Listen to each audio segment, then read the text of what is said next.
Hello students, आज हम कर रहे हैं टीएस ग्रेवाल की इलस्ट्रेशन नंबर 3 जो कि गुड्स एंड सर्विस टैक्स की प्रैक्टिकल प्रॉब्लम है। Generalized the following in the books of Amit, Gurugram Haryana. ये बुक्स हैं अमित की, ठीक है। और ये प्रैक्टिकल प्रॉब्लम दी हुई है पेज नंबर 39 पे। Number 1, goods of ₹5,000 out of goods purchase with in the state. 5,000 की जो गुड्स है, टोटल गुड्स में से 5,000 की जो गुड्स हैं जो कि विद इन द स्टेट के अंदर ही खरीदी गई हैं। इसका क्या मतलब है? इंट्रास्टेट सेल हुई थी, इंट्रास्टेट परचेज हुई थी। Were taken by him for personal use. Him मतलब अमित, प्रोपराइटर ने क्या किया है, अपने पर्सनल यूज के लिए उनको ले लिया है। और ये गुड्स जो परचेज हुई है वो इंट्रास्टेट परचेज हुई है। इसका मतलब क्या हुआ है? इंट्रास्टेट का मतलब ये है कि लोकल ट्रांजैक्शन थी, इस पर जीएसटी और सीजीएसटी जो है पे किया गया था जब गुड्स परचेज हुई थी उस टाइम पे। तो इसकी जर्नल एंट्री क्या होगी? ड्रॉइंग्स अकाउंट को डेबिट करेंगे क्योंकि ड्रॉइंग्स जो है वो पर्सनल अकाउंट है और गोल्ड पर्सनल अकाउंट है। Golden rules of accounting personal account के लिए क्या है? Debit the receiver. प्रोपराइटर का ड्रॉइंग अकाउंट हम डेबिट कर रहे हैं। क्यों कर रहे हैं? क्योंकि वो गुड्स रिसीव कर रहे हैं। 2, परचेजेस अकाउंट को हमने क्रेडिट इसलिए किया है जो गुड्स सेल होनी थी, इस पर प्रॉफिट मार्जिन अर्न करना था। बिजनेस ने प्रॉफिट अर्न करना था। बिजनेस ने उन गुड्स को प्रोपराइटर ने अपने पर्सनल यूज के लिए ले लिया। इससे क्या हुआ, जो टोटल परचेजेस थी वो कम हो गई है और कॉस्ट प्राइस पे जो है परचेजेस अकाउंट को हम क्रेडिट करेंगे। उसमें प्रॉफिट मार्जिन ऐड नहीं होगा, कॉस्ट प्राइस लिया जाएगा।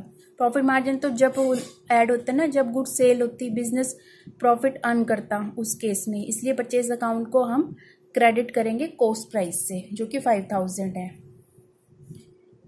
उसके बाद यहाँ पर आ जाएगा input CGST account to input SGST account. Input CGST और एसजीएसटी अकाउंट को हम क्रेडिट क्यों कर रहे हैं? क्योंकि जब इस गुड्स को परचेज किया गया था उस टाइम सीजीएसटी और एसजीएसटी जो है वो पे किया गया था।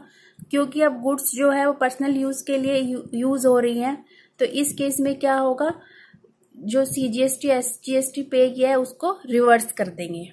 इसकी कैलकुलेशन कैसे करनी है? कॉस्ट प्राइस इतना है 5,000 पे 6%। इस प्रैक्टिकल प्रॉब्लम में जो सीजीएसटी, इस प्रैक्टिकल प्रॉब्लम में जो सीजीएसटी और एसजीएसटी लगाना है, हमें 6% लगाना है इंटरस्टेट सेल पे और आईजीएसटी लगाना है 12% ऑन इंटरस्टेट सेल पे।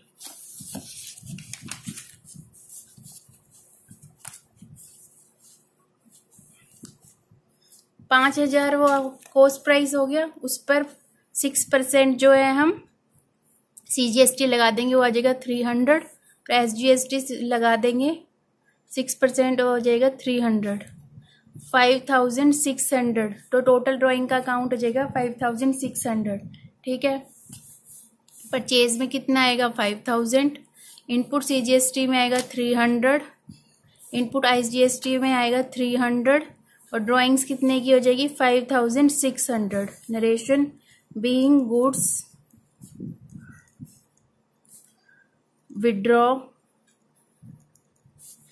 For personal use by proprietor and CGST SGST paid at the rate of 9% at the time of purchase, now reversed, को रिवर्स कर देंगे। नेक्स्ट देखिए, goods due from Sohan were bad debts, ठीक है। सोहन क्या है? Debtor है, किसका? अमित का। तो उससे 2,000 रुपये, उसको सोहन को 2,000 रुपये अमित को देने थे, पर सोहन क्या हुआ है? सोहन बैंकरप्ट हो गया है, इंसॉल्वेंट हो गया है। तो उस केस में क्या हुआ, जो 2,000 रुपये हैं वो बैड डेट्स ट्रीट किए जाएंगे, बैड डेट्स रिटर्न ऑफ कर दिया जाएगा। बैड डेट्स क्या है? बिजनेस का लॉस है, ठीक है। बैड डेट्स बिजनेस का लॉस है। बैड डेट्स जो है वो नॉमिनल अकाउंट है। नॉमिनल अकाउंट के लिए गोल्डन रूल्स ऑफ अकाउंटिंग क्या कहती है? Debit all the expenses and losses. इसलिए बैड डेट्स अकाउंट को हम डेबिट करेंगे। टू सोहन, सोहन अकाउंट को हम क्रेडिट कर रहे हैं क्योंकि सोहन 2000 रुपीज से कम हो रहा है। और मॉडर्न अप्रोच में हमने पढ़ा था जब एसेट डिक्रीज होती है तो हम एसेट को क्या करते हैं? क्रेडिट करते हैं। सोहन जो है डेटर है, एसेट है, इसलिए सोहन को हम क्रेडिट करेंगे। इसकी अमाउंट आ जाएगी 2000 डेबिट में और 2000 क्रेडिट में।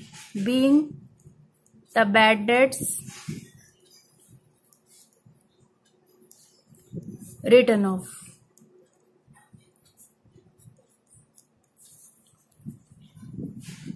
गुड्स और ₹6000 were destroy by fire were not insured.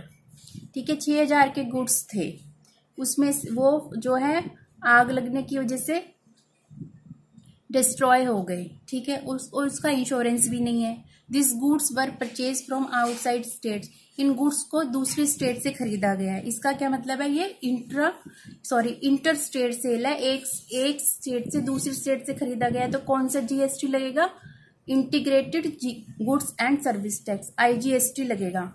तो क्या जर्नल एंट्री करेंगे हम? Loss of goods by fire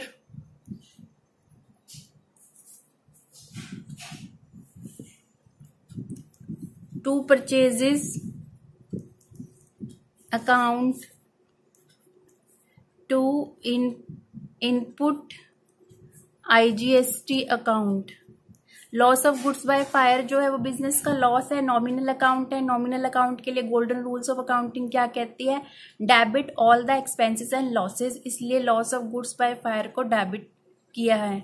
purchases account को क्रेडिट क्यों किया गया है? क्योंकि जो गुड्स सेल होनी थी, जिस पर बिजनेस ने प्रॉफिट अर्न करना था, बिजनेसमैन ने प्रॉफिट अर्न करना था, वो गुड्स जो है वो डिस्ट्रॉय हो गई हैं फायर की वजह से। इसलिए परचेजेस अकाउंट को हम क्रेडिट करेंगे क्योंकि टोटल परचेजेस क्या हुई हैं? वो कम हो गई हैं। और कौन सी कॉस्ट किस पे लिया जाएगा? वो कॉस्ट प्राइस पे। उसमें प्रॉफिट मार्जिन ऐड नहीं करेंगे क्योंकि गुड्स जो है वो डिस्ट्रॉय हो गई है इसलिए।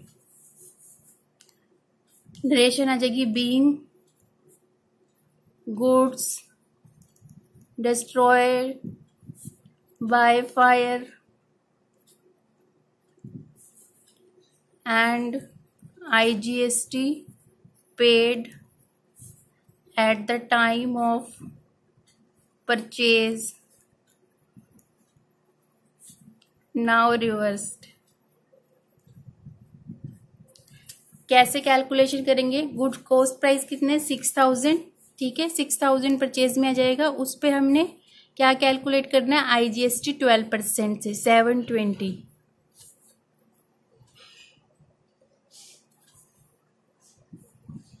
तो कॉस्ट प्राइस को, परचेज प्राइस को प्लस इनपुट IGST को, दोनों को ऐड कर देंगे। ये आ जाएगा 6720। इनपुट IGST कितना है? 720।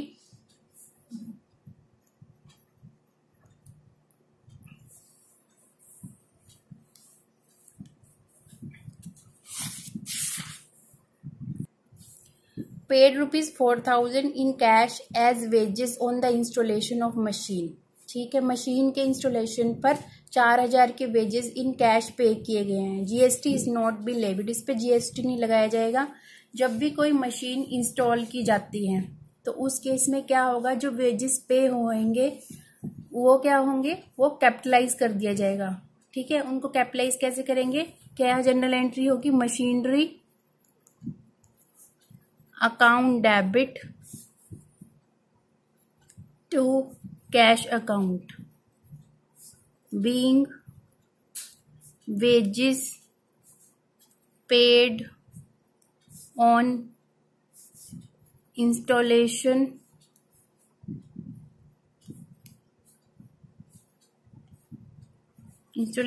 Of machinery.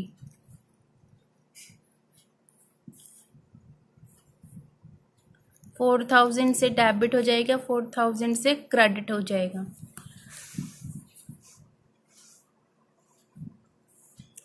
आई होप आज की प्रैक्टिकल प्रॉब्लम आपको समझ में आई होगी। ये पार्ट 1 था, पार्ट 2 हम कल करेंगे। मिलेंगे नेक्स्ट वीडियो में। Thank you so much.